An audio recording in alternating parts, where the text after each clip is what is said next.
이 긴급한 상황에서 가장 먼저 도움을 청하는 곳 바로 119죠. 네. 그런데 이 신고를 받고 출동한 119 대원이 구급 차량 안에서 여성을 성추행했다는 의혹을 받고 있다고 합니다. 네, 이 성추행 의혹에 대해서 해당 구급대원은 강력하게 부인을 하고 있는 상황인데요. 이 성추행을 둘러싼 두 사람의 진실 공방 오늘 긴급 출동해서 취재했습니다.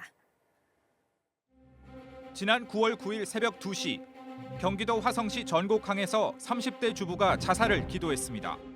수면 유도제를 복용한 여성은 가족의 신고를 받고 출동한 119 구급대에게 발견됐습니다. 곧바로 인근 대학병원으로 옮겨진 여성.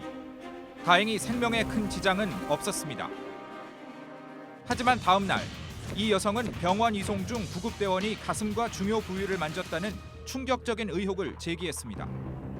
여성은 구급대원을 성추행 혐의로 경찰에 고소했고 구급대원은 명예훼손이라며 맞서고 있습니다. 한 사람은 만졌다, 한 사람은 안 만졌다 이렇게 얘기하는데 누구 말이 맞는지 몰라요. 알 수가 없어요. 성추행 의혹을 받고 있는 구급대원 서모 씨를 찾아갔지만 그를 만날 수 없었습니다. 취재진은 서 씨와 전화 통화를 시도했습니다. 제 입장은 크게 다르게 할 말이 없는데 그래서 지금 억울한 면도 없지 않아 있긴 하지만 제가 발언하는 거는 최대한 좀 자제를 하려고 하거든요. 취재진은 성추행을 당했다고 주장하는 김유정 씨를 어렵게 만났습니다. 한참을 망설이던 그녀가 조심스럽게 입을 열었습니다. 하이로 손을 이렇게 드시는 거야. 그리고 속으로 그 음모가 달 정도로 너무 창피했었거든요. 김 씨의 증언들은 상당히 구체적이었습니다. 저를 이렇게 흔들면서 하면서 가슴, 유두부분을 이렇게 비비시는 거예요. 모유를 먹으면서 한쪽 손으로는 아기가 만져요. 그 모유 먹는 아기 생각이 딱 들더라고요. 다음 날 취재진은 사건을 관할하고 있는 소방서를 찾았습니다. 구급대원 서 씨가 김유정 씨를 추행한 것은 과연 사실일까? 수치심이나 어떤 모욕감을 느꼈다면 그거는 저희 직원이 과잉 행동을 했다고도 그 입장에서는 생각할 수 있지만 그 당시 상황은 그 환자가 의식이 없는 상태로 추정이 되고 의식 확인하는 차원에서 가슴 유도 부위를 꼬집었다. 가슴에 손을 댄 건 사실이지만 환자의 의식을 확인하는 응급 조치였다는 겁니다. 다른 구급대원들의 생각은 어떨까? 유두부분을 꼬집었다 이렇게는 그런 대우는 아마 없을 건데 그런 응급처치는 단호히 말해서 없습니다. 일반 구급대원들이 현장에서 거의 사용하지 않는 응급조치일 뿐만 아니라 소방교육기관에서도 교육하지 않는 방법이라고 합니다. 남들 보기에도 좀 그렇고요.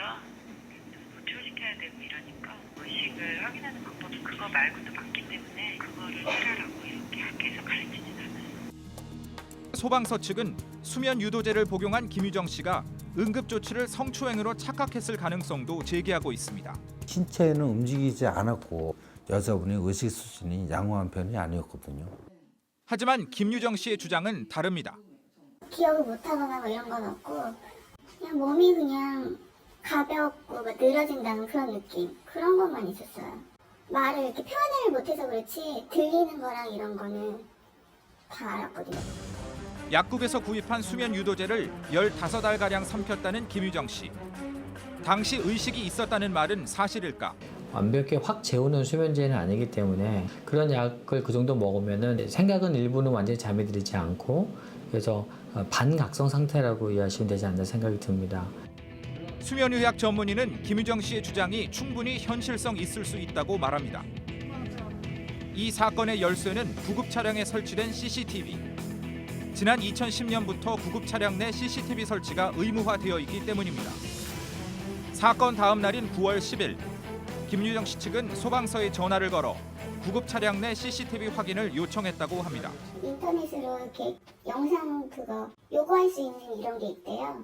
그래서 절차가 복잡하대요. 그래서 나중에 열흘이나 보름 후에 확인이 가능하다고 하더라고요.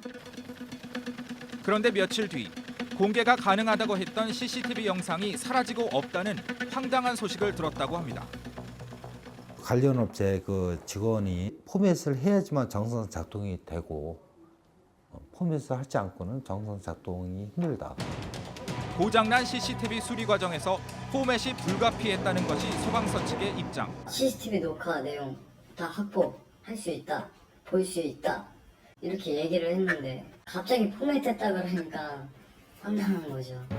그런데 소방서 측은 포맷됐다던 사건 당일 CCTV 영상이 아예 처음부터 존재하지 않았다고 말을 바꿨습니다. 10일 날 통화를 하고 그 외정 하드를 가져와서 확인을 해보니까 녹화가 8월 10일 이후에는 안 된 거예요. 한 달치가.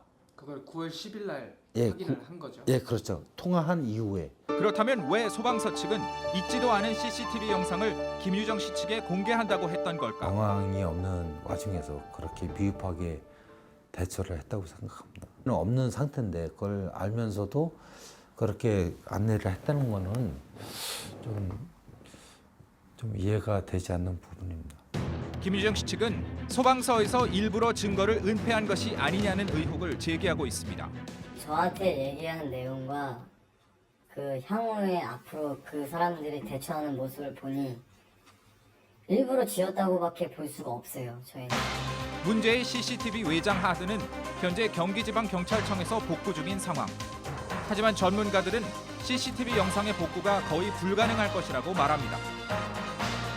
생사가 걸린 가장 위급한 순간에 일어난 사건.